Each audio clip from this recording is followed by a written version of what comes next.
Passei 20 anos achando que era ciumenta demais, até o dia que descobri que tinha razão em tudo. Ele disse o nome dela no momento errado. Não foi um grito, não foi uma confissão dramática no meio de uma discussão. Foi um sussurro, o tipo de coisa que escapa da boca quando a pessoa não está controlando o que sente. Um sussurro que passou pelos meus cabelos, que pousou na minha orelha com a suavidade de quem fala com intimidade, com familiaridade, com amor. E o nome que ele sussurrou não era o meu. Meu corpo inteiro parou. Não é exagero. Foi como se meu coração tivesse recebido uma ordem de espera e meu pulmão tivesse esquecido para que servia. Fiquei deitada no escuro, com o teto branco acima de mim, e o silêncio da nossa casa preencheu cada canto do quarto como gás invisível, pesado, sem saída. Ele dormiu em segundos. Virou de lado, abraçou o travesseiro e roncou baixinho como quem não havia acabado de destruir 20 anos de uma mulher. Eu fiquei acordada até o sol nascer. Deitada de costas, com os braços estendidos ao longo do corpo, olhando para o teto que eu havia pintado de branco com ele naquela primeira semana no apartamento novo, antes dos filhos, antes das responsabilidades, antes de tudo que viria. Olhei cada centímetro daquele teto sem ver nada, enquanto por dentro uma mulher inteira ia mudando de lugar. E foi ali, naquela madrugada que cheirava a sabão de coco e a inverno chegando, que entendi que minha loucura nunca foi loucura, que meu ciúme nunca foi ciúme, que aquilo que eu chamava de insegurança, que ele chamava de exagero, que minha terapeuta chamava de padrão ansioso de apego, tinha nome, tinha rosto, tinha endereço, e esse endereço era o mesmo da minha melhor amiga. Meu nome é Fernanda, tenho 52 anos, 3 filhos adultos, um apartamento que comprei sozinha depois de tudo que vou te contar, e uma certeza que nenhuma terapia, nenhum livro de autoajuda e nenhum sermão de domingo conseguiu me dar. A minha intuição nunca errou, nunca, nenhuma vez. Fui eu que aprendi a não confiar nela. Isso é o que eles fazem com a gente, aos poucos, com paciência, com aquela habilidade cirúrgica de quem sabe exatamente onde apertar para que a outra pessoa comece a duvidar de si mesma. É um processo lento, como uma erosão. A água não parte a rocha de uma vez. Ela vai passando, passando, passando. E a rocha vai cedendo sem perceber que está cedendo, até que um dia olha para si mesma e não reconhece mais a forma que tinha. Foi assim com o meu casamento. Foi assim com a mulher que eu era. Deixa eu te contar desde o começo, porque essa história não começa com aquela noite. Começa 20 anos antes, numa tarde de outubro, numa festa de aniversário de um amigo em comum, quando Jorge chegou na minha direção com um sorriso que eu ainda era capaz de acreditar completamente. Conheci Jorge quando eu tinha 31 anos e ele tinha 36. Ele era engenheiro de uma construtora média em franca expansão. Eu era professora de inglês em uma escola particular no bairro onde a gente morava. Não foi um amor de cinema, foi aquele amor de cozinha, sabe? De domingo à tarde, de conta conjunta no supermercado, de plano de saúde e férias em Caldas Novas. O tipo de amor que não vem acompanhado de trilha sonora nem de promessas impossíveis. Vem com cotidiano, com presença, com a sensação de que aquela pessoa vai estar lá amanhã e depois de amanhã e no próximo verão. Mas era amor, pelo menos da minha parte. Nos primeiros 5 anos, fui completamente feliz. Ou achei que é diferente, e essa diferença eu só entendi muito depois. Às vezes confundimos felicidade com ausência de dor, e ausência de dor com amor verdadeiro. É um erro comum. É um erro que a gente paga caro, com juros que ninguém calcula na hora de contrair a dívida. Tínhamos 2 filhas, Mariana e Letícia, e um filho mais novo, o Pedro. Eu trabalhava meio período para poder estar em casa quando eles chegassem da escola. Escolha que fiz com convicção na época e que hoje, com 52 anos e toda a distância que o tempo dá, olho com sentimentos misturados. Abri mão de metade da minha carreira por uma família que foi construída sobre mentira. Isso dói de um jeito específico que não passa fácil. Jorge viajava às vezes a trabalho, mas ligava toda noite, sem falta, às 8 da noite, que era quando o Pedro tinha o banho, e eu ficava sentada na beira da banheira, com o telefone na mão esperando. Eram ligações curtas, práticas, mas regulares. E regularidade é o tipo de coisa que a gente confunde com solidez. Depois que o Pedro nasceu, algo mudou. Não consigo apontar o dia exato. É como quando você percebe que um quadro está torto na parede e não consegue se lembrar quando ele ficou assim. Você sabe que passou por aquele corredor 1000 vezes, sabe que olhou para aquele quadro centenas de vezes, mas não sabe dizer em que momento o ângulo mudou. Só sabe que, naquele momento em que percebe, já está errado há tempo suficiente para que o errado tenha passado a parecer normal. Jorge começou a trabalhar mais. Reuniões que terminavam tarde. Jantares com clientes que antes eram raros e passaram a ser semanais. Viagens curtas que se tornaram viagens de 3, 4 dias. O celular passou a viver no bolso, nunca mais largado em cima da mesa. A senha, que antes eu sabia, foi trocada numa tarde sem explicação. Eu entendia. A construtora havia crescido, ele havia crescido com ela. E homens que crescem profissionalmente precisam de tempo que vai sendo retirado de algum lugar. Eu disse isso para mim mesma com tanta frequência que virou mantra. E mantras, repetidos o suficiente, começam a soar como verdade mesmo quando não são. Mas existe um tipo de distância que não tem nada a ver com quilômetros. Existe a distância de estar no mesmo cômodo e não se ver, de dividir cama e não se tocar, de ter conversas que tocam em tudo, menos no que importa. Essa distância é a mais perigosa porque é invisível. Não dá para apontar. Não dá para nomear sem parecer louca. Foi nessa época que Cláudia entrou mais fundo na nossa vida. Cláudia era minha amiga desde os tempos de faculdade. Nos conhecemos no 2º ano de letras, dividimos apartamento por 2 anos, fomos damas de honra das festas de casamento da outra. A intimidade do tipo que você constrói aos 20 anos tem uma textura diferente de qualquer intimidade que vem depois. É a intimidade de quando você ainda não sabia quem ia ser, de quando se tornaram pessoas juntas, de quando os medos ainda eram compartilhados sem filtro.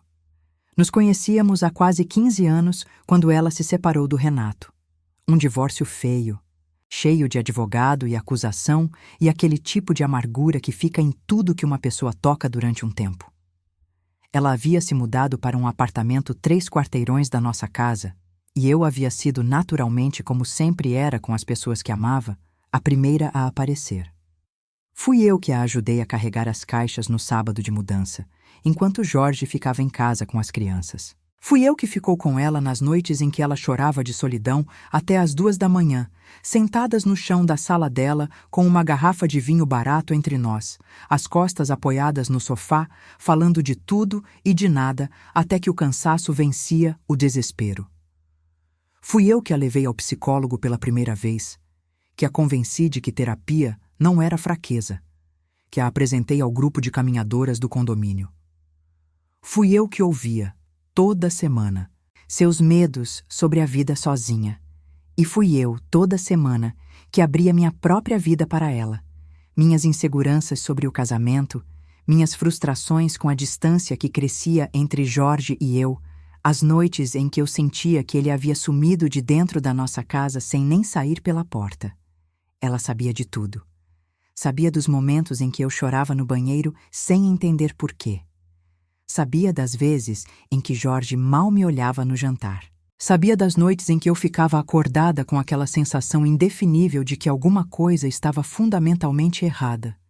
Ela era minha melhor amiga, a que conhecia meus segredos, a que sabia de coisas sobre o meu casamento que eu nunca tinha contado nem para a minha mãe. E eu fui a idiota que não enxergou o que estava bem na minha frente. Não, vou corrigir isso porque é importante corrigir. Não fui idiota. Confiei. Existe uma diferença enorme entre ingenuidade e confiança. Ingênua é quem não tem informação. Eu tinha informação, tinha os sinais, tinha a intuição, tinha os alertas que o meu corpo inteiro dava toda vez que alguma coisa estava errada. Confiei apesar disso. Confiei porque me ensinaram, ao longo de 20 anos, que confiar era a coisa certa a fazer, que duvidar era doença, que suspeitar era falha de caráter. E essa é a parte da história que mais me dói quando olho para trás. Não a traição em si. A traição é o ato de outra pessoa, e outras pessoas tomam decisões que não são suas para controlar. O que me dói é a construção da traição. O trabalho meticuloso, diário, acumulado de me convencer de que o que eu via não era real.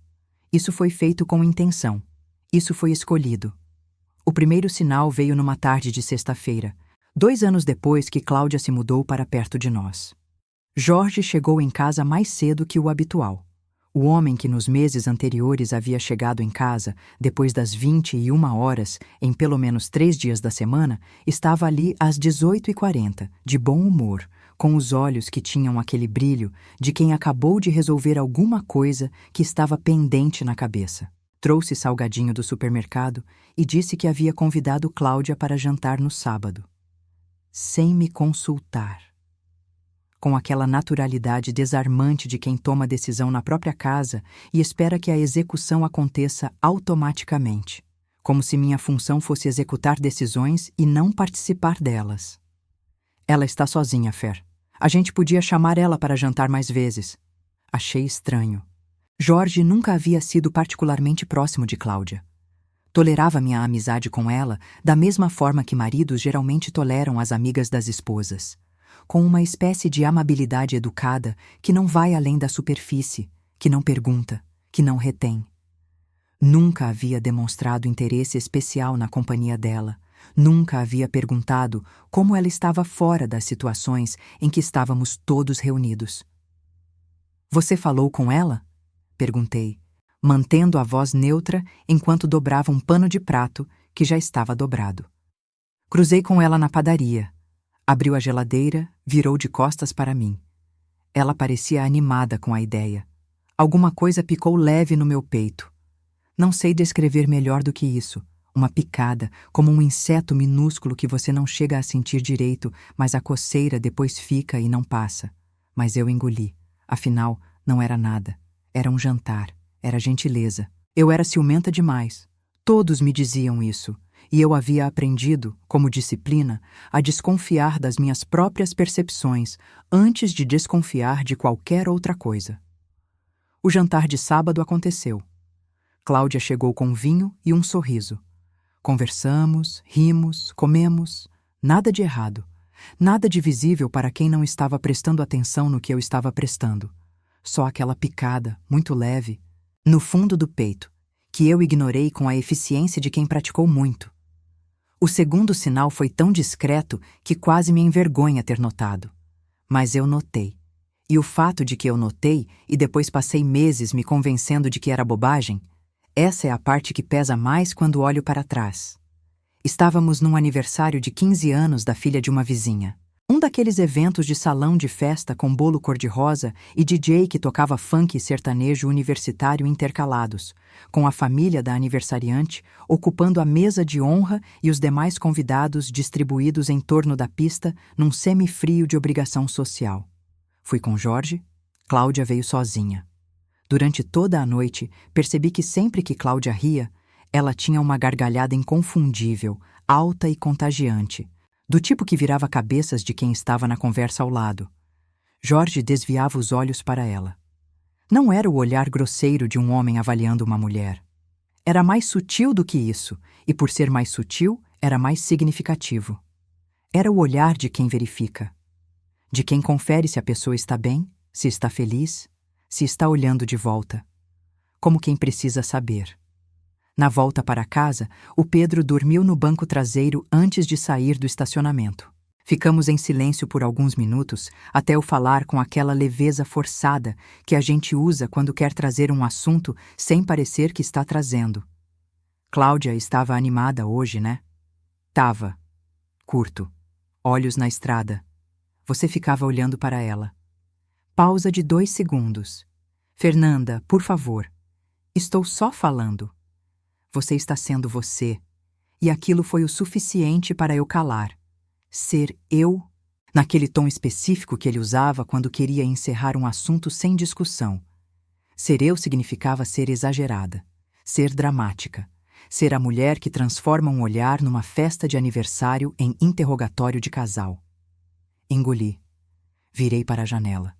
Olhei o asfalto escuro passando e repeti para mim mesma, como havia aprendido a fazer, que eu estava exagerando, que não havia nada, que eu precisava trabalhar minha insegurança. Trabalhei. Por anos. Trabalhei em mim mesma o problema que não era meu. O terceiro sinal foi diferente. Esse doeu de um jeito que ficou dias, semanas, que eu carregava comigo para o supermercado, para a cama, para o corredor da escola, entre uma aula e outra, sempre tentando encontrar uma explicação que fizesse sentido além da mais óbvia. Era um domingo. As meninas estavam na casa das respectivas amigas, o Pedro estava num campeonato de basquete escolar. Jorge tinha saído mais cedo dizendo que ia ao mercado, coisa que ele raramente fazia. Compras eram território meu por escolha dele desde sempre, e aquele detalhe pousou no meu raciocínio antes mesmo de eu pensar nele conscientemente. Fui ao quarto pegar meu celular para ligar para a minha mãe. O celular de Jorge estava em cima da cômoda. Incomum. Ele nunca saía de casa sem o celular. A tela acendeu. Vibrou uma vez. Não era mensagem de texto. Era notificação de um aplicativo de mensagens que se apaga sozinho, daqueles que existem especificamente porque alguém não quer que o que foi dito fique registrado. Só vi o começo antes de a tela voltar ao preto. Saudade de ontem. Você me faz sentir. A tela apagou. Fiquei parada olhando para o retângulo escuro como se ele fosse me dar mais alguma coisa. Meu coração batia no pescoço. As mãos estavam frias com aquele frio específico do medo. Diferente do frio do clima, diferente do frio do nervoso. É o frio que o corpo produz quando reconhece perigo antes da mente ter processado o que está acontecendo. Ontem. Ele havia dito que estava em reunião até tarde ontem. Eu havia jantado sozinha com as crianças e guardado o prato dele no micro-ondas, que ele não comeu quando chegou dizendo que havia jantado no escritório com a equipe. Jorge chegou do mercado 40 minutos depois. Eu estava na cozinha fazendo café quando ele entrou e vi, pela janela de vidro que separava os cômodos, ele ir direto à cômoda antes de soltar as sacolas na bancada. Pegar o celular, olhar a tela, digitar alguma coisa rápida, guardar no bolso. Só então foi pegar as sacolas. Achei aquele arroz que você gosta, ele disse, com a voz de quem não aconteceu nada. De quem chegou do mercado. Encontrou o arroz, vai guardar na despensa. Ótimo, disse eu, com a voz de quem havia aprendido a mentir para si mesma tão bem que já mentia para fora sem esforço. Não disse nada, porque eu sabia o que acontecia quando eu dizia alguma coisa. Você é paranoica, Fernanda.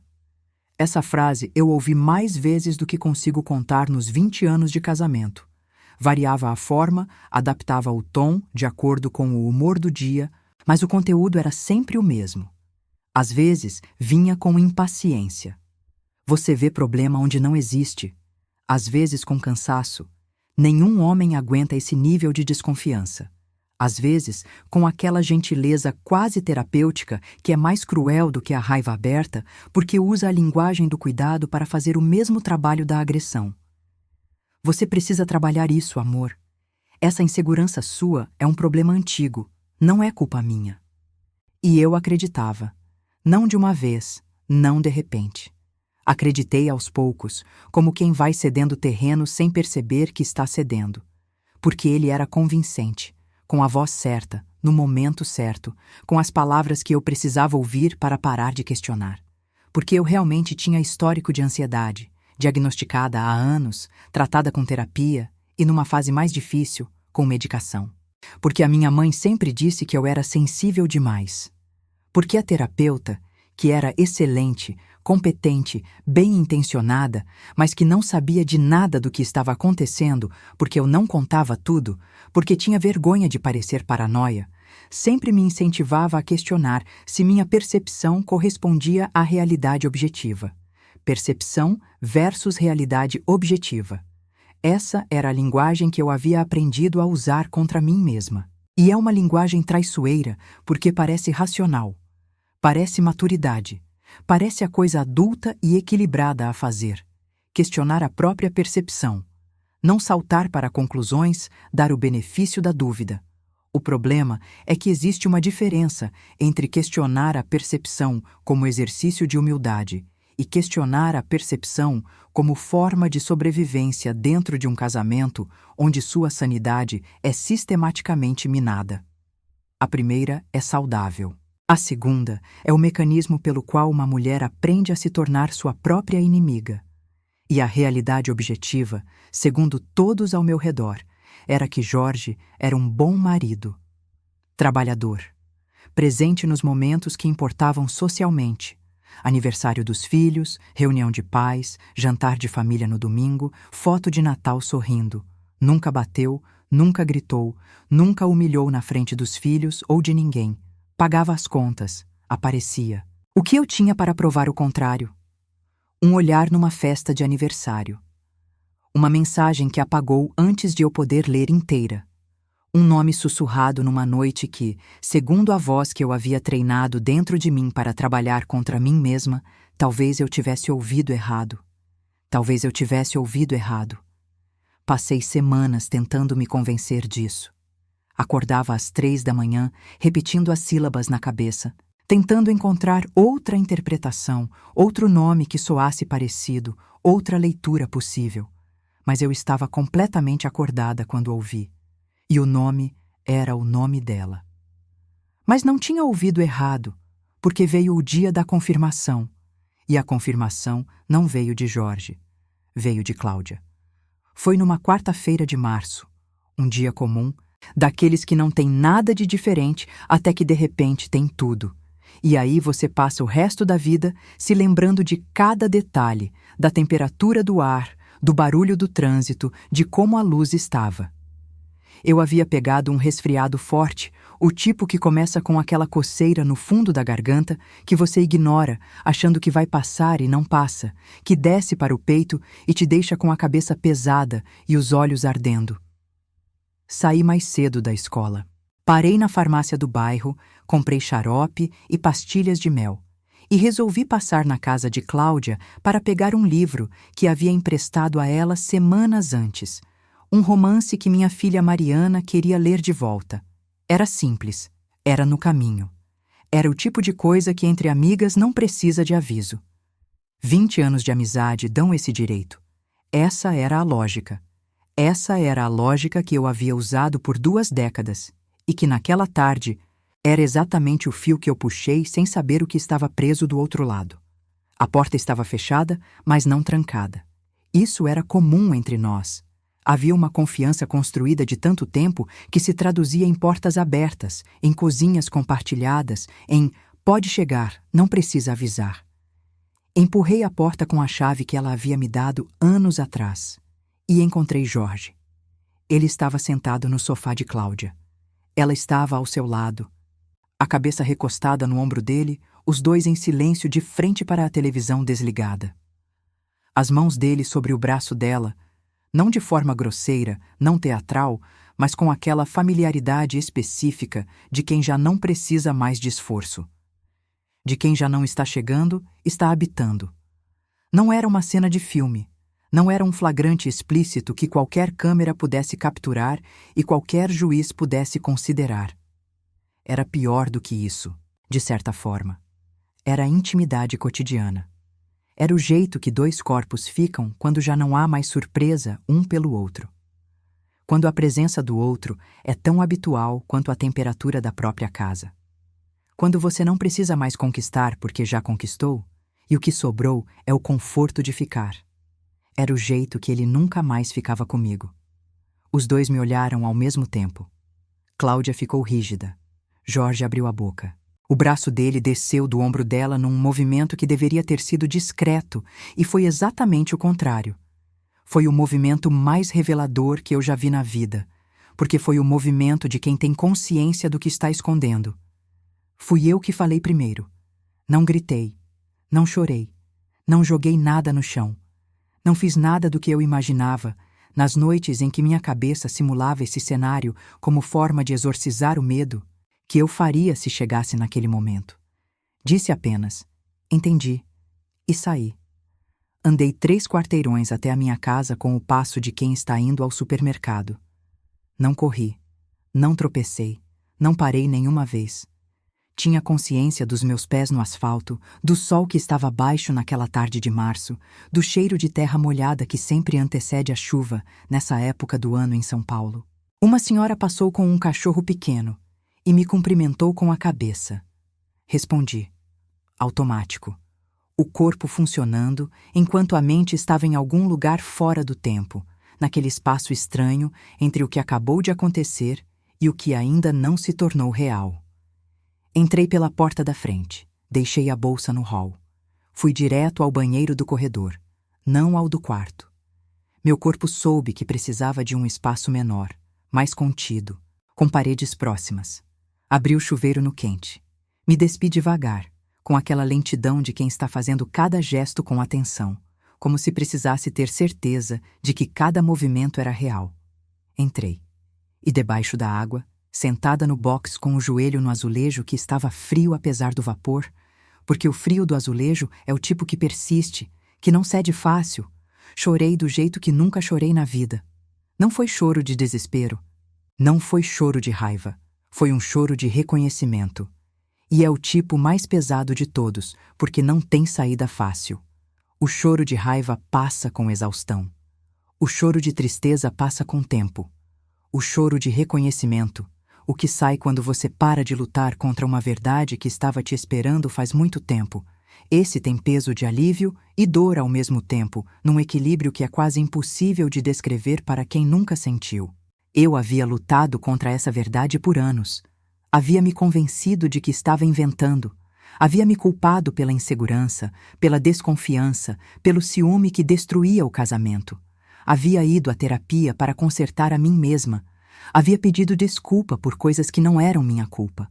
Havia me tornado menor, para caber no espaço que me era oferecido, para não incomodar, para não parecer louca demais para ser amada. E eu não era louca. Nunca fui. Não sei quanto tempo fiquei no chuveiro. Sei que quando saí, a água estava fria. Me envolvi na toalha e fui ao banheiro do quarto. Me olhei no espelho. A mulher que estava do outro lado tinha olhos vermelhos e expressão de quem acabou de chegar de uma guerra que ninguém mais viu. Não parecia derrotada, parecia diferente, como alguém que perdeu algo que estava pesando e a perda dói. Mas a leveza que vem depois é uma informação nova sobre o quanto esse peso estava te curvando. Havia uma rachadura no canto superior esquerdo do espelho. Estava ali desde que a gente havia se mudado para aquele apartamento, 14 anos antes. Jorge sempre disse que ia trocar. Nunca trocou. Eu havia aprendido a não ver a rachadura, a desviar o olhar daquele canto toda vez que me olhava, a aceitar aquela imperfeição como parte da paisagem, como uma das muitas coisas que existiam no casamento sem que ninguém resolvesse. Mas naquela tarde, olhei direto para ela e pensei: essa rachadura está aqui há 14 anos. Eu aprendi a não vê-la, igual ao meu casamento. Foi ali que algo dentro de mim terminou. Não foi raiva. Não foi decisão racional pensada passo a passo com planilha e lista de prós e contras. Foi um silêncio. Um silêncio que desceu pelo centro do meu peito como água fria e se instalou com a permanência de quem sabe que veio para ficar.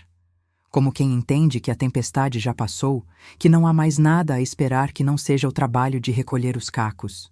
Com cuidado, com precisão, sem pressa, sem histeria. Decidi que ia recolher os cacos com a mesma dedicação que havia colocado em tudo na vida. Com método, com paciência, com inteligência. Jorge chegou em casa às 7h30. Mais cedo do que o habitual. Um homem que sai do lugar que deveria ser segredo e não sabe exatamente o que vai encontrar em casa, chega cedo porque a espera é insuportável. Estava pálido. As mãos levemente trêmulas, percebi quando ele pousou as chaves na bancada, o metal bateu diferente, sem firmeza. Ficou parado na soleira da cozinha me olhando preparar o jantar, como se não soubesse se o espaço era seguro para entrar. Fer, O jantar fica pronto em 20 minutos, disse. Não virei. Precisamos conversar. 20 minutos. Silêncio. Ouvi ele arrastar a cadeira da sala, sentar.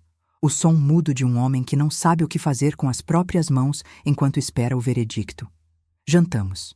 As crianças estavam todas em casa naquela noite. Mariana havia chegado de visita surpresa. Letícia morava conosco ainda. Pedro estava no quarto. O jantar foi daqueles onde a conversa da mesa preenche o silêncio que existe entre duas pessoas que não estão falando. Mariana falou sobre a faculdade. Letícia reclamou do chefe novo. Pedro contou sobre o campeonato. Jorge comeu sem apetite. Respondeu em monossílabos quando diretamente solicitado. E eu observei tudo com aquela atenção que vem quando você sabe que está vivendo um momento que vai ficar na memória para sempre. Não porque é bonito, mas porque é divisor. Depois do jantar, fui ao quarto. Ele veio atrás. Fechou a porta com cuidado, o tipo de cuidado que tem medo do ruído. Ficou de pé encostado na cômoda, a mesma cômoda onde seu celular havia vibrado com a mensagem que eu não pude ler inteira. Você vai me deixar falar. Pode falar. E ele falou. Por 40 e poucos minutos, Jorge falou. Disse que havia começado 2 anos e meio antes. Disse que não tinha planejado, como se traição fosse o tipo de coisa que acontece por acidente, como um copo que cai da bancada. Disse que Cláudia estava em um momento vulnerável depois da separação e que as coisas tinham simplesmente acontecido. Essa frase que os traidores adoram porque retira a agência, como se eles fossem personagens de uma história escrita por outra pessoa. Disse que me amava. Disse que amava os filhos. Disse que estava confuso. Disse que não sabia o que queria. Disse que eu nunca estava presente emocionalmente. Que eu havia me fechado depois do Pedro. Que ele precisava de algo que eu não estava dando. Ouvi tudo, sem interromper, sem gritar, sem chorar, com as mãos paradas sobre os joelhos e a expressão de quem está catalogando informações para uso posterior. Porque foi exatamente isso que fiz. Cataloguei. Cada palavra que ele disse, cada justificativa, cada transferência de culpa que saía da boca dele com a fluidez de quem havia praticado, havia organizado, havia preparado para quando o momento inevitável chegasse. Quando ele terminou, havia um silêncio denso no quarto. Ele me olhava esperando. Reação, colapso, perdão, histeria, qualquer coisa que o ajudasse a entender em que terreno estava pisando. Disse. Obrigada por falar. Só isso? Por enquanto, só isso. Fui escovar os dentes. Apaguei a luz do meu lado da cama. Deitei de costas para ele. Ele ficou acordado horas. Eu sabia porque o ouvia virar de um lado para o outro. Sabia porque a respiração dele não tinha o ritmo de quem dorme. Eu dormi. Por exaustão de alma. Por aquele cansaço profundo que só chega quando a gente finalmente para de lutar contra o que é real e aceita que o trabalho agora é diferente. Não é mais manter. É reconstruir. Nos dias seguintes, não falei sobre o assunto. Não liguei para Cláudia. Não contei para ninguém. Fui à escola na terça, na quarta, na quinta.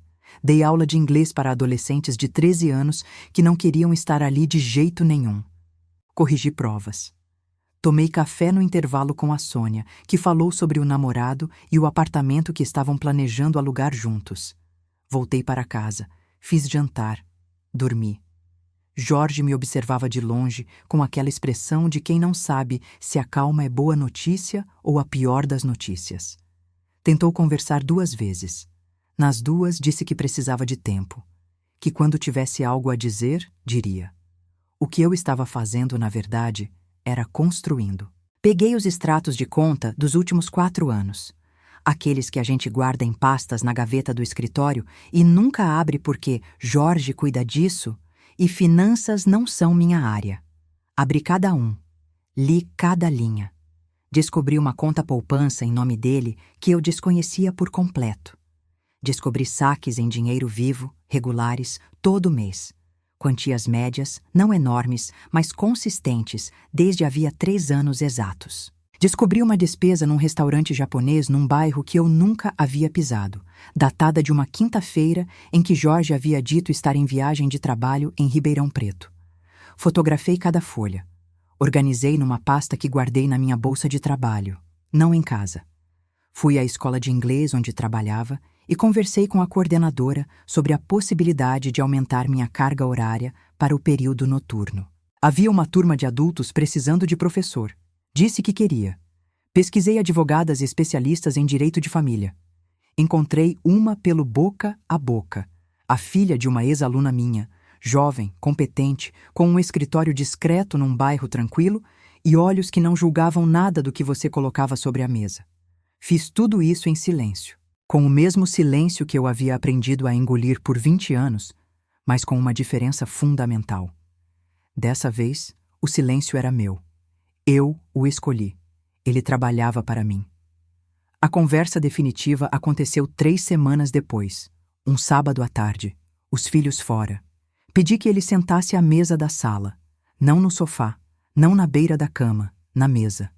A mesa tem peso diferente. É onde se fazem acordos, onde se assinam documentos, onde se olha a outra pessoa de frente sem a possibilidade de se esquivar. Coloquei a pasta no centro da mesa. Jorge olhou para a pasta. Olhou para mim. Havia na expressão dele o começo de esperança, de que aquela conversa pudesse ser diferente das anteriores, que eu fosse chorar, ou gritar, ou implorar, ou fazer qualquer coisa que o colocasse no papel confortável de quem precisa acalmar a situação. O que é isso? São 3 anos de gastos que você nunca me explicou. É uma conta poupança em seu nome que eu não sabia que existia. É a comprovação de que você esteve em São Paulo em pelo menos 4 ocasiões que você disse estar em Ribeirão Preto. Pausa. E é o começo de um processo de divórcio que já está protocolado.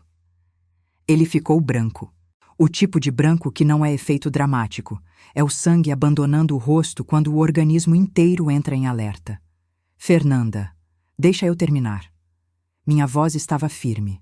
Não fria, firme. Frio é distância, é desconexão, é indiferença que finge ser poder. Firme é presença total. É saber exatamente onde você está e o que está fazendo. Eu não estou aqui para negociar o casamento. Estou aqui para te informar que ele acabou, formalmente, com data marcada. Minha advogada vai entrar em contato contigo na segunda-feira, às 9 da manhã. Você não pode fazer isso sem me avisar. Avisei agora. Fernanda, nós temos 20 anos. Eu sei exatamente quanto tempo tenho. Fechei a pasta com cuidado. E sei o que você fez com esses 20 anos.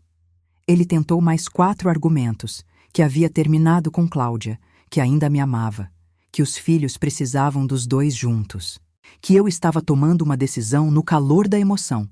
Para cada um, a mesma resposta. Minha decisão está tomada. No 5º argumento, ele chorou. Nunca havia visto Jorge chorar. Eram lágrimas reais, descontroladas. Fiquei olhando para ele e senti uma coisa estranha. Não pena, não raiva, não satisfação. Uma clareza, como quando você estava num ambiente barulhento por tanto tempo que havia deixado de perceber o barulho e de repente entra num lugar silencioso, e o silêncio é tão absoluto que você quase não acredita que é real. Você vai se arrepender, ele disse, enxugando o rosto. Provavelmente, respondi, mas de coisas muito diferentes das que você imagina. Contar para os filhos foi a parte mais difícil, não pela reação deles. Foi difícil porque foi a primeira vez em semanas que eu permiti que minha voz tremesse. Havia mantido, até então, uma armadura que nem eu mesma sabia que era armadura. Quando me sentei com os 3 filhos, numa tarde de domingo com chá e biscoito sobre a mesa, como se qualquer quantidade de chá pudesse tornar aquele momento mais suave, e comecei a falar, a voz saiu com aquela vibração que a emoção dá quando é real. Contei com cuidado. Disse que havíamos nos afastado de formas que não podiam ser reparadas. Não nomeei a Cláudia. Não detalhe cruezas que eles não precisavam carregar. Disse que eu estava bem, e era verdade de um jeito que eu ainda estava aprendendo a reconhecer. Disse que continuariam tendo os dois como pais. Mariana chorou imediatamente, daquele choro aberto de quem não esconde o que sente. Letícia ficou com aquela quietude que sempre me preocupou nela. Não era paz, era processamento, ela digerindo com cuidado antes de reagir. Pedro ficou olhando para a toalha de mesa por um momento e então disse, com a voz direta de 18 anos: "Mãe, eu achei que vocês iam se separar faz tempo." Essa frase ficou comigo por semanas. Até meu filho mais novo sabia. Com 18 anos, sem saber o que acontecia de fato, sem ter acesso aos sinais que eu havia coletado, ele sabia. Porque crianças, mesmo quando crescem e deixam de ser crianças, sentem o clima de onde vivem. Sentem a temperatura de um casamento. Sentem quando tem algo errado na forma como dois adultos habitam o mesmo espaço, mesmo quando esses dois adultos se esforçam o máximo para parecer que está tudo bem. E eu havia sido convencida de que o que eu sentia era paranoia. Passei alguns dias com essa frase na cabeça. Não de amargura, de espanto. De uma compreensão que chegava tardia, mas chegava com a solidez de quem veio para ficar. A mentira nunca foi só minha. A casa inteira a sentiu. Cláudia tentou me ligar 11 vezes na primeira semana. Bloqueei após a 7ª. Mandou mensagem pela filha adolescente dela. Usou a própria filha como intermediária, detalhe que diz tudo sobre o estado de quem não tem mais dignidade disponível, dizendo que queria explicar, que havia muito que eu não sabia, que eu precisava ouvir a versão dela. Não havia nada que eu precisasse ouvir, porque Cláudia havia estado presente em cada noite em que eu passei acordada me convencendo de que estava louca. Havia sentado ao meu lado no chão da sala dela com vinho barato, enquanto eu confessava meus medos sobre o casamento, enquanto eu dizia que sentia que Jorge havia sumido de dentro de mim, mas não sabia por quê. Havia me olhado nos olhos e me dito que eu precisava ter mais confiança, que eu era insegura, que eu estava destruindo meu casamento com ciúme desnecessário. E depois de me ouvir, ia encontrar ele. Isso é o que ela fez. Usou cada detalhe que eu compartilhei, cada insegurança, cada medo, cada fraqueza que a amizade me levou a revelar, como mapa para navegar ao redor de mim, para saber exatamente como eu pensava, como eu reagia, onde eu estava vulnerável, para estar sempre um passo à frente da minha suspeita. Isso não tem explicação que baste. Tem nome, traição dupla, e não há conversa, por mais articulada que seja, que desfaça esse nível de cálculo deliberado. O processo de divórcio levou 8 meses. Foram 8 meses difíceis. Havia manhãs em que eu acordava às 4 com o coração disparado por razão nenhuma que eu conseguia identificar. Só o corpo respondendo a um estresse que havia durado tempo demais. Havia momentos no corredor da escola em que a ansiedade subia sem aviso e eu precisava entrar no banheiro das professoras e ficar de olhos fechados por 2 minutos, até que passasse. Mas havia também outra coisa. Uma coisa que eu não havia esperado e que chegou devagar, como luz entrando por uma fresta que vai se abrindo. Leveza. Uma leveza progressiva, discreta, como quando você tira um sapato que estava apertado depois de um dia longo. Não é alívio imediato. Não chega de uma vez. É uma sensação que vai chegando em camadas.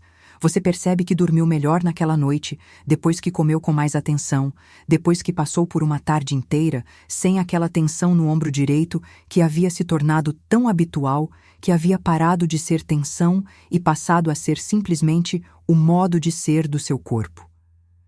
Comecei a notar coisas que havia deixado de notar. A cor do céu numa tarde de maio, aquele azul específico que só existe quando o inverno está chegando.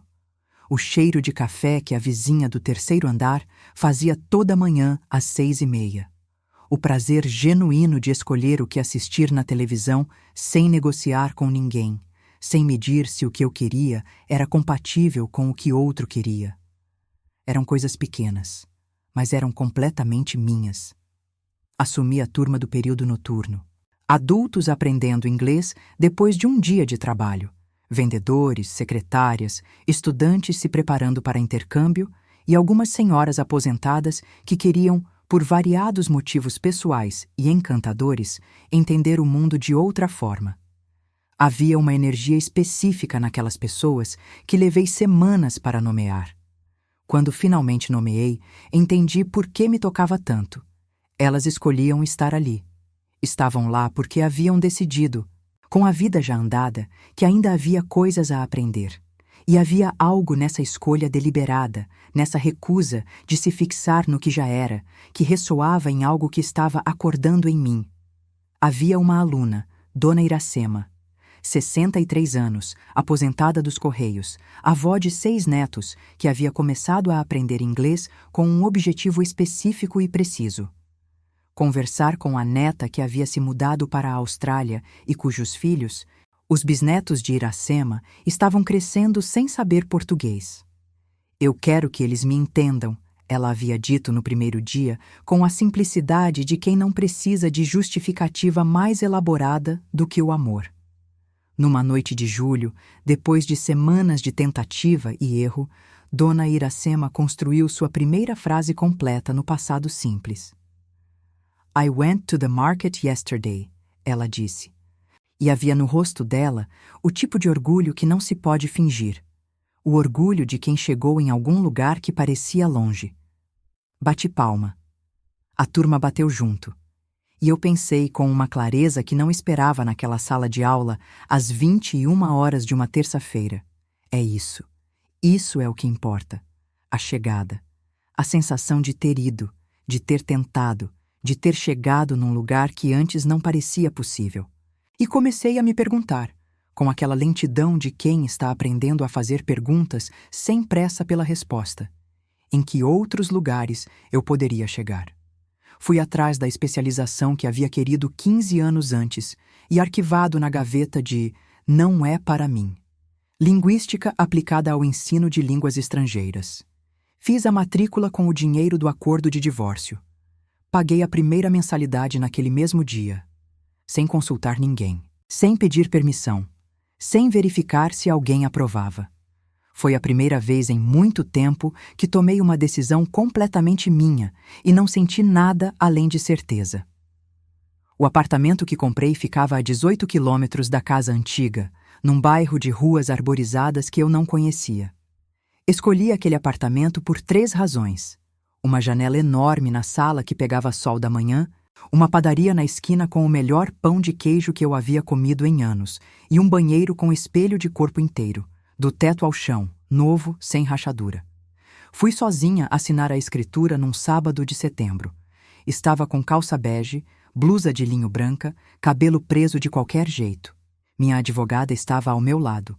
O tabelião leu os termos com a voz monótona de quem assinou 1000 escrituras. Quando chegou minha vez, a caneta ficou parada sobre o papel por 2 ou 3 segundos. Estava assinando o primeiro imóvel em meu nome.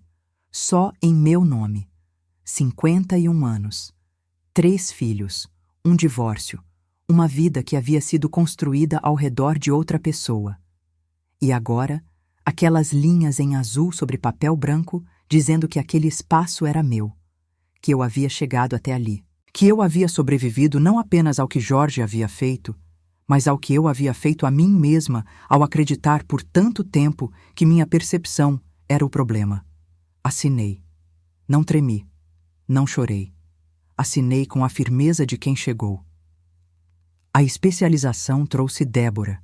55 anos, professora de História, separada havia 6 anos, com aquela energia específica de quem passou pela tempestade e saiu do outro lado com mais leveza. Ela me arrastou para uma aula de dança de salão numa academia do bairro.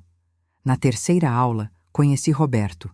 Ele pisou no meu pé na primeira tentativa de samba e pediu desculpa com aquela expressão sinceramente envergonhada de quem acabou de fazer exatamente o que estava tentando não fazer.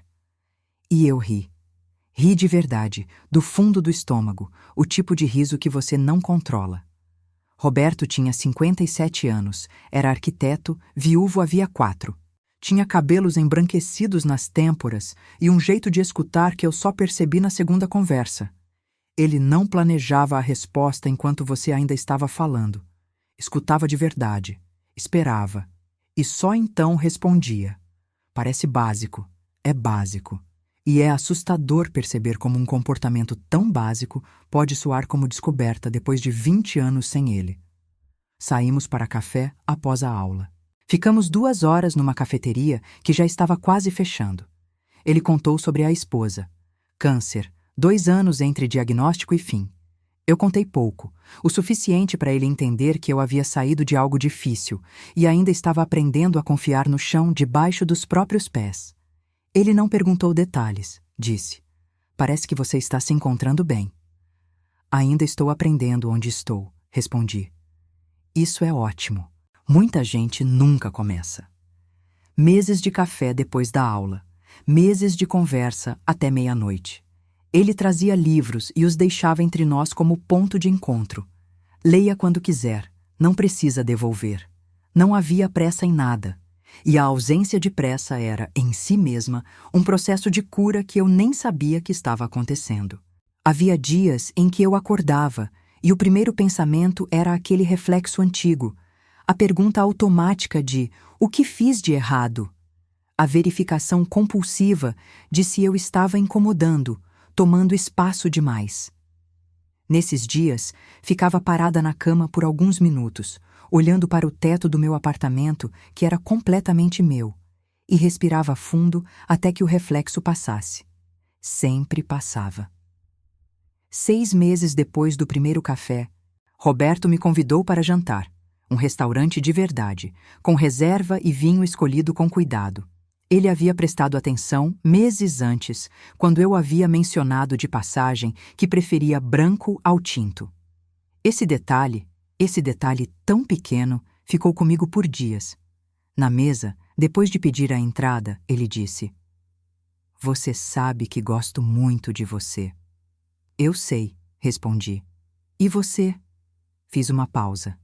Não por hesitação, por respeito ao peso do que estava sendo perguntado, porque havia uma versão de mim que teria respondido antes mesmo de terminar de ouvir a pergunta, por aquele reflexo antigo de agradar.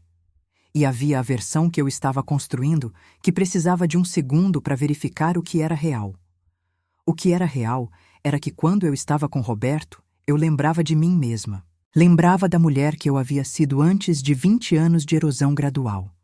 Lembrava que eu tinha opiniões fortes, humor seco, curiosidade sobre o mundo, presença que não precisava de permissão.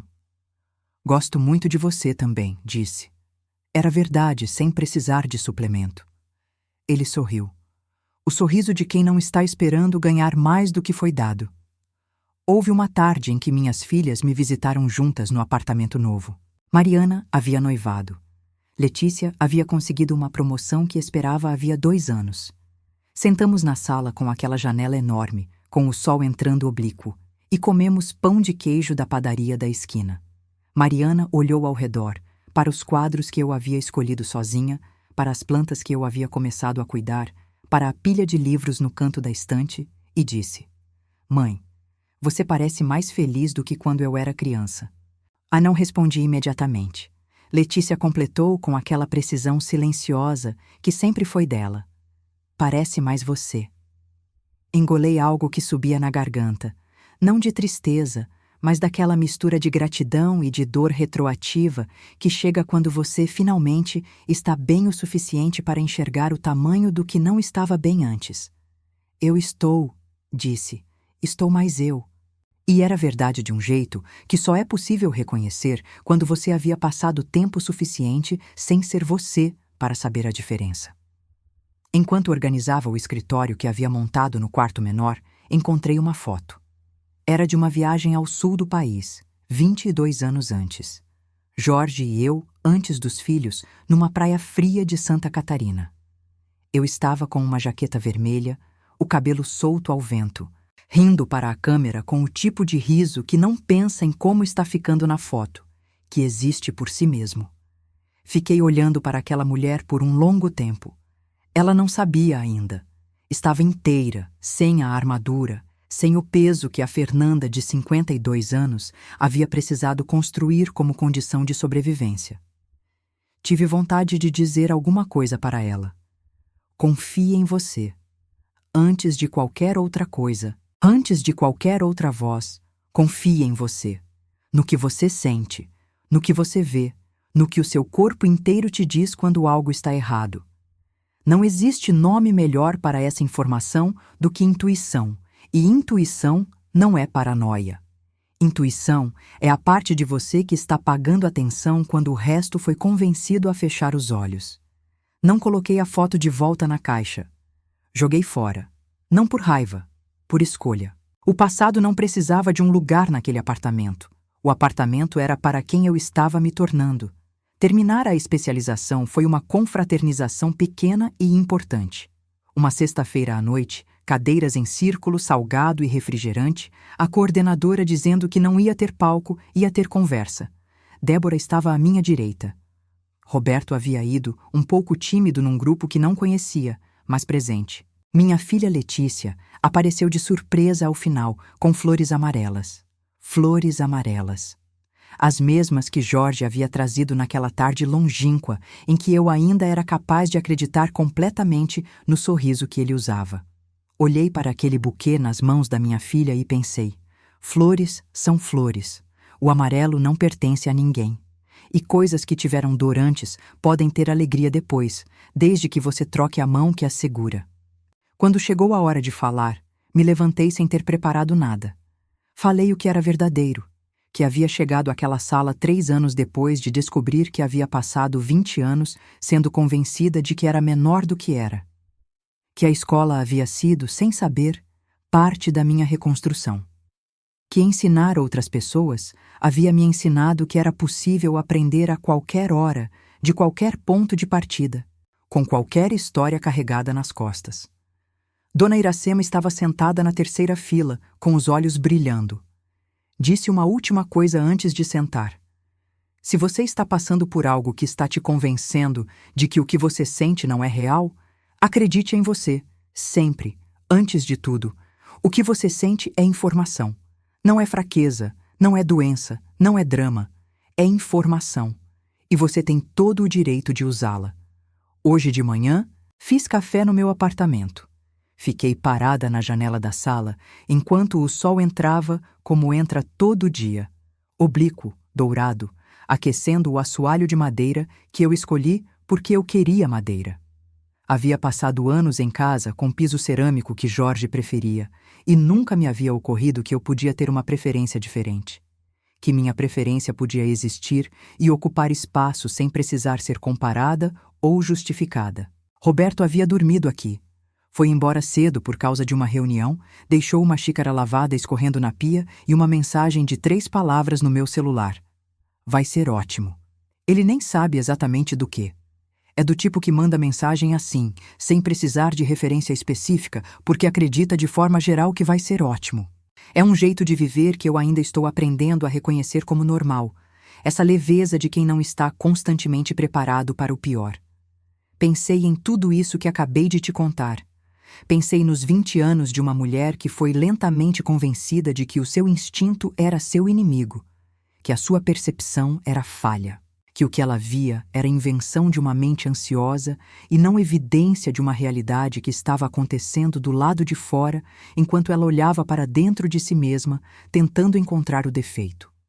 Pensei em quantas de nós vivem isso, não necessariamente com a mesma história, não necessariamente com traição explícita, mas com essa mesma erosão silenciosa. Com esse aprendizado gradual de que confiar em si mesma é exagero, de que duvidar de si mesma é maturidade, de que ceder é harmonia e insistir no que você sente é egoísmo ou drama ou fragilidade. Não é. Nunca foi. Levei 52 anos para chegar nesse apartamento, nessa janela, nesse sol de manhã que entra sem pedir permissão. Levei 52 anos para entender que o ciúme que me envergonhava era o único sensor que estava funcionando corretamente o tempo todo, que eu não estava louca, que eu nunca estive. E sabe o que é curioso?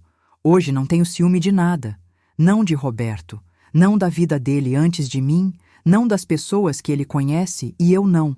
Porque ciúme do verdadeiro, não o ciúme fabricado pela ansiedade, mas o ciúme real que te acorda às 3 da manhã com certeza, não nasce de insegurança, nasce de evidência, Nasce quando as evidências estão lá e alguém passou tanto tempo te convencendo de que você está inventando que você aprendeu a desconfiar de si mesmo antes de desconfiar de qualquer outra coisa. Quando a vida para de te dar evidências de traição, quando você está num lugar construído com suas próprias mãos, num quarto com espelho sem rachadura, ao lado de alguém que te olha de frente sem mentira, o ciúme some. Simplesmente some. Porque ele nunca foi seu. Nunca foi um defeito seu. Era uma resposta a algo que estava sendo feito com você. E quando o que está sendo feito com você muda, quando você muda o que aceita, quando você constrói o espaço onde você vive, quando você para de ceder terreno da sua própria percepção, a resposta muda junto. Você não precisa de um diagnóstico diferente. Você não precisa de uma versão diferente de si mesma. Você precisa parar de morar num lugar onde a sua percepção é o problema. Quando eu saí desse lugar, levei comigo a mulher que estava lá dentro desde sempre, esperando. Ela estava lá. Sempre esteve. Precisava que eu parasse de duvidar dela. Me diz uma coisa antes de você fechar isso. Você já passou por uma situação em que a voz de outra pessoa convenceu você de que o que você sentia não era real? Em que você duvidou de si mesma mais do que duvidou de quem estava do seu lado? Deixa nos comentários. Porque essa conversa pode ser exatamente o que outra mulher precisa ler hoje. Pode ser o espelho que alguém precisava para entender que a voz pequena e insistente que não vai embora por mais que você tente abafar é real, é informação e merece ser ouvida. Expanse O. Memórias do que foi real. Tem uma coisa que ninguém te conta sobre o divórcio depois de 20 anos. A dificuldade não é esquecer as partes ruins. A dificuldade é fazer as pazes com as partes boas. Porque havia partes boas. Seria desonesto da minha parte dizer que não havia. Havia aquela viagem para o Nordeste, no 10º ano de casamento, quando as crianças ficaram com a minha mãe e a gente passou 5 dias em Jericoacoara sem compromisso algum. Jorge havia acordado às 5 da manhã para me mostrar o nascer do sol na duna de 20 metros, porque eu havia dito, num jantar 3 semanas antes, que nunca havia visto o nascer do sol do alto de uma duna. Ele havia anotado isso. Havia planejado aquilo sem me contar. Esse Jorge existiu. Havia aquela tarde em que o Pedro foi ao pronto-socorro com suspeita de apendicite e ficamos os dois sentados num corredor de hospital por 4 horas, de mãos dadas, sem falar quase nada, com o tipo de silêncio que só existe entre pessoas que confiam uma na outra completamente. Esse Jorge existiu também. Eu me pergunto às vezes quando ele deixou de existir. Se foi gradual, se foi de uma vez, se houve um momento específico em que ele decidiu que o casamento havia deixado de ser suficiente e escolheu, em vez de falar comigo, escolher outra pessoa. Ou se sempre houve uma versão dele que eu nunca conheci, e a versão que eu amei era genuína, mas incompleta, e as duas coexistiram em paralelo por tempo suficiente para que eu não pudesse saber qual era qual. Não tenho resposta para isso. Aprendi que algumas perguntas não têm resposta que satisfaça, e que insistir nelas é uma forma de se manter presa dentro de um passado que não vai mudar. O que sei é o seguinte: o que ele fez não apaga o que foi real, e o que foi real não justifica o que ele fez. As duas coisas podem ser verdade ao mesmo tempo. Essa foi talvez a coisa mais difícil de entender. A manhã em que eu entendi o que havia perdido 3 meses depois de me mudar para o apartamento novo, numa manhã de sábado, fiz panqueca. Não parece um evento significativo, mas deixa eu explicar. Eu sempre gostei de panqueca. Sou do tipo que acorda no fim de semana com vontade de fazer aquela massa molinha com banana e canela, que fica na frigideira até dourar dos 2 lados, que come com mel e uma xícara de café com leite. É um prazer pequeno e consistente que eu tenho desde que me lembro de mim mesma. Só que nos últimos anos de casamento, eu havia parado de fazer panqueca no sábado. Jorge não gostava do cheiro da frigideira de manhã cedo. Dizia que enjoava. Dizia que o cheiro ficava na casa. E eu, sem que houvesse discussão ou negociação formal, havia simplesmente parado. Havia arquivado a panqueca de sábado na mesma gaveta onde estavam o curso de linguística e a janela com sol da manhã, e a madeira no piso, e todas as outras preferências que eu havia aprendido a não ocupar espaço com. Naquela manhã de sábado no apartamento novo, acordei com vontade de panqueca. Fiz panqueca. Comi sozinha na mesa com uma xícara de café, olhando pela janela enorme enquanto o sol entrava. Durou talvez 20 minutos. Não foi uma experiência transformadora de cinema. Foi uma panqueca num sábado de manhã. Mas quando terminei e lavei o prato e fiquei parada na pia por um segundo, percebi que havia feito aquilo sem pensar na reação de ninguém, sem medir se incomodaria, sem verificar se era permitido. E aí entendi o que havia perdido. Não eram só as coisas grandes, o curso, o apartamento, a autoconfiança. Era isso. Era o direito de comer panqueca num sábado sem precisar verificar se havia permissão. Chorei ali na pia, rapidinho, com o pano de prato na mão. Não de tristeza, de alívio atrasado. Pelo tempo todo em que eu havia vivido sem isso e nem sabia que estava vivendo sem isso. O que a minha mãe me disse. A minha mãe tem 78 anos e a franqueza característica de quem chegou nessa idade sem mais paciência para rodeio. Quando liguei para contar da separação, 6 semanas depois, quando já estava mais estável, ela ficou em silêncio por uns 10 segundos. O tipo de silêncio que na minha mãe significa que ela está organizando as palavras antes de soltar. Então disse: "Eu nunca gostei muito do jeito que ele falava com você, Fernanda." Engoli em seco. "Por que você nunca disse nada, mãe?" "Porque você não teria ouvido, e porque ele nunca fazia nada que eu pudesse apontar e dizer, olha, isso aqui está errado." Era sutil, era o tom, era o jeito. Essas coisas a gente não consegue provar, só sente. Fiquei em silêncio. Ela continuou: "A sua avó costumava dizer que tem homem que não te bate, mas vai diminuindo você todo dia até que você fica pequena, e acha que sempre foi pequena. Eu vi isso acontecer com você e não soube como chegar. Me perdoa por isso." Ela nunca havia pedido desculpa por nada na vida. Era do tipo que preferia não ter razão a admitir que estava errada. Essa foi a primeira vez. Não sei se é possível perder 20 anos e encontrar no processo uma conversa com a sua mãe que você nunca havia conseguido ter. Mas isso aconteceu. E foi, de formas que não consigo explicar direito, parte da reconstrução. A reunião de pais que eu fui sozinha. 4 meses depois da separação, havia uma reunião de pais na faculdade da Mariana.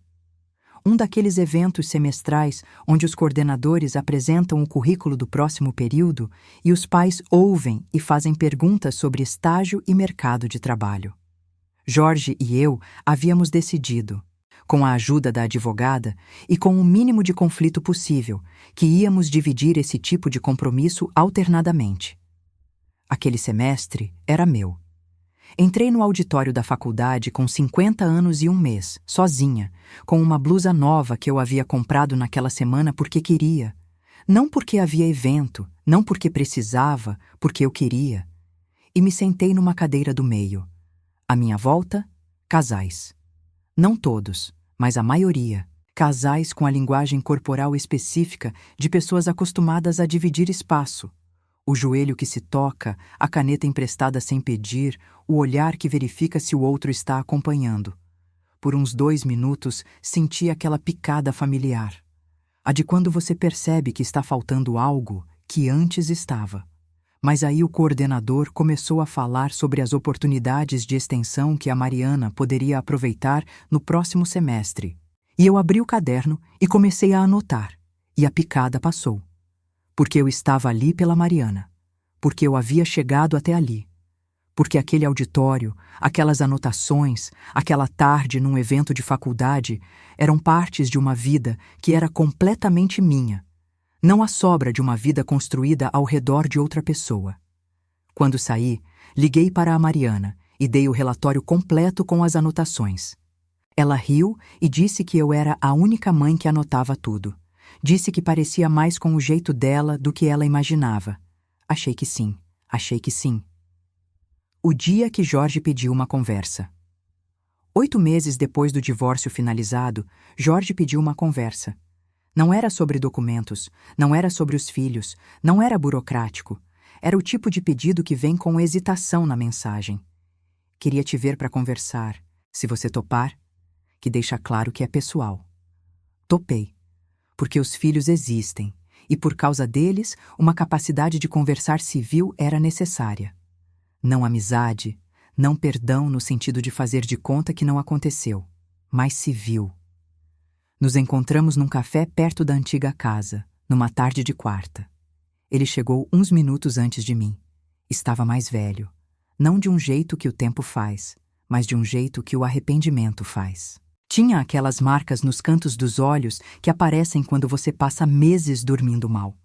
Ficamos os primeiros 2 minutos falando dos filhos, que é o território neutro. Depois ele disse: "Você está bem?" Não era pergunta. "Estou", disse. "Parece diferente." "Sou diferente." Pausa. Ele envolvia a xícara com as 2 mãos, olhando para o café. "Eu errei muito com você." Não respondi.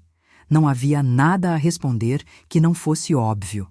"Eu queria que você soubesse que eu sei disso. Não estou pedindo nada.